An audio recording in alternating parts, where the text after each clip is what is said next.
bustled about, eager to see the revival of the old town. Stanley was managing the line well, but Sir Topham Hatt asked Molly to assist with passenger trains. Neville was also assigned to deliver goods for the local merchants. The three engines got on swimmingly. When Molly and Neville first arrived, Stanley was jovial. He always smiled and whistled loudly as he passed. As time went on, Molly noticed a change. Stanley became timid and withdrawn. He didn't speak unless spoken to, and seemed to be almost skittish. Molly decided it best to keep a watchful eye. One morning, Molly was waiting at the platform as Stanley bustled in. "Good morning," she said cheerfully. Stanley didn't reply. It was as if he hadn't noticed Molly. He seemed to be looking for something. "Stanley," Molly said with a whistle. That did the trick. Stanley jumped. "Oh, goodness, I didn't see you there, Molly. Doing well, are you?" "I should be asking you the same thing. Is something the matter?" "Oh, no, nothing at all," Stanley replied hastily. "I was just seeing how busy the town is today. Must be off to the water tower. Goodbye." Stanley raced off, leaving a perplexed Molly behind. I don't understand it," she said to Neville that afternoon. "He's not the same Stanley who first arrived on the island. I think something's up." "Oh, I don't know," Neville answered, rather dismissively. "Perhaps he's just adjusting to his new routine. I'm sure running a busy branch line comes with stress." Molly wasn't convinced, but said no more as the two engines went back to work. Neville was late returning to Great Waterton that night. He had to collect building materials from the docks, but the boat from the mainland was delayed. By the time he arrived, darkness had fallen, and mist hung in the air. He was about to shunt his trucks away, but a sound piqued his attention. Stanley was shuffling up and down, in and out of the sidewalk. What's he doing awake? Neville thought. He moved slowly towards the yard, trying to see through the mist. Suddenly, bump!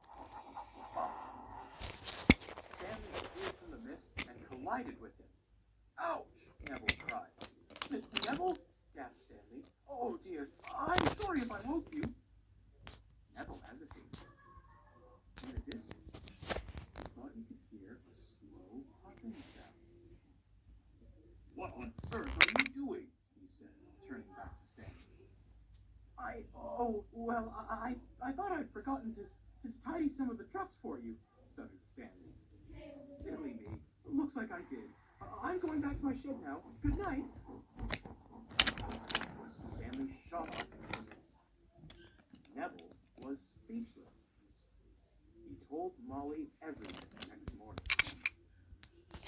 "And you say you heard another engine?" she queried. "That can't be right." "It certainly sounded like another engine," frowned Neville. "But Stanley was the only one working this line when we arrived." "That we know of," said Molly. "I know an engine who might have an answer." Later that afternoon, Molly was at the junction as Thomas bustled in. "Hello, Molly," he smiled. "How are things at Great Waterton? Not letting my hard work go to waste, are you?" "Certainly not," chuckled Molly. "Although, there is one thing I need to ask you." She explained about Stanley's strange behavior and Neville's encounter. "I'm sorry, Molly," replied Thomas. "There were no engines left when I found Great Waterton. We did find a rusted old tender at the platform, but no sign of an engine." "Where is the tender now?" Molly asked. "Who knows?" said Thomas. "At the scrapyard, I reckon. No use for it now, sadly. Maybe that's what Stanley's looking for, cried Molly. I must talk to him. Thank you, Thomas. Molly raced away with her passengers. She tried to find Stanley, but she failed. She made a plan, one which could only happen after that.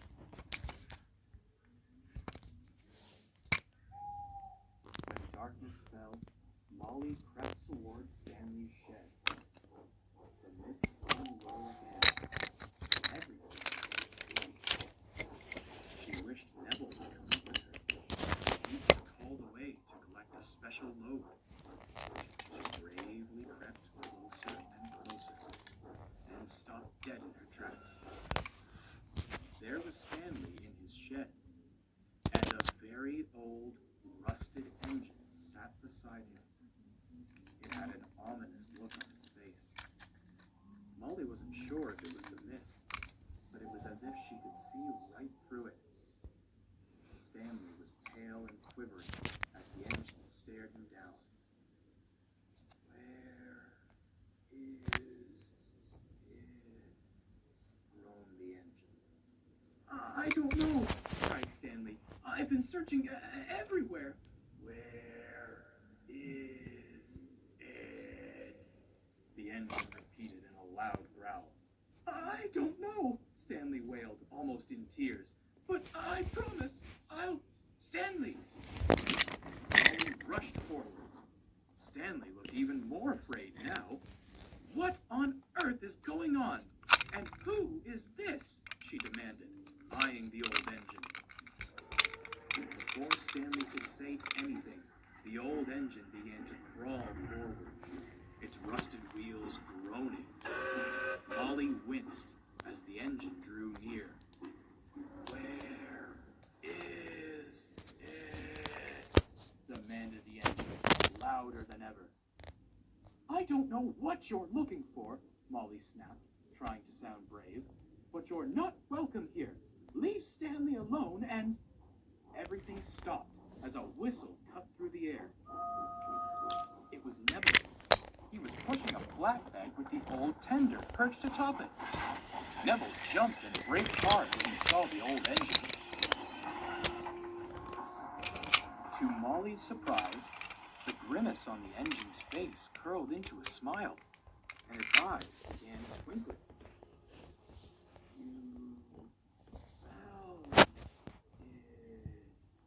It drawled happily. Thank you. Without another word, the engine crept slowly towards the flatbed and disappeared into the mist. Out of Neville's cab stepped Sir Topham Hatt, who was most surprised. Where did you find that tender? Stanley gasped. It was mistakenly taken to the scrapyards when the restoration began, replied Sir Topham Hatt. I had asked that it remain here in honor of him. But who is he, sir? Asked Neville. An engine who once worked this line, replied Sir Topham Hatt. A man who lived in the village told me of its legend. When the line was forced to close, the engine was left behind in hopes that the villagers could find him a new home. I'm told that when they returned to rescue him, he was gone. Only the tender remained. It's believed scrap merchants found him, took him to pieces, and... Sir Topham Hatt paused to compose himself. That was that. Many of the surrounding villages claimed they heard whistles and steam after the line closed, but there was never an engine to be found. It seems that engine has been visiting you, Stanley. Everyone turned back at Stanley, who now looked miserable. I was afraid of him, he sighed. I thought he was going to hurt me, but all he wanted was his tender. To be a complete engine again. But you tried to help him, Stanley, Molly smiled. You showed him kindness, and that speaks volumes about the engine you are. "Hear, hear," cheered Neville. For the first time in days, Stanley smiled.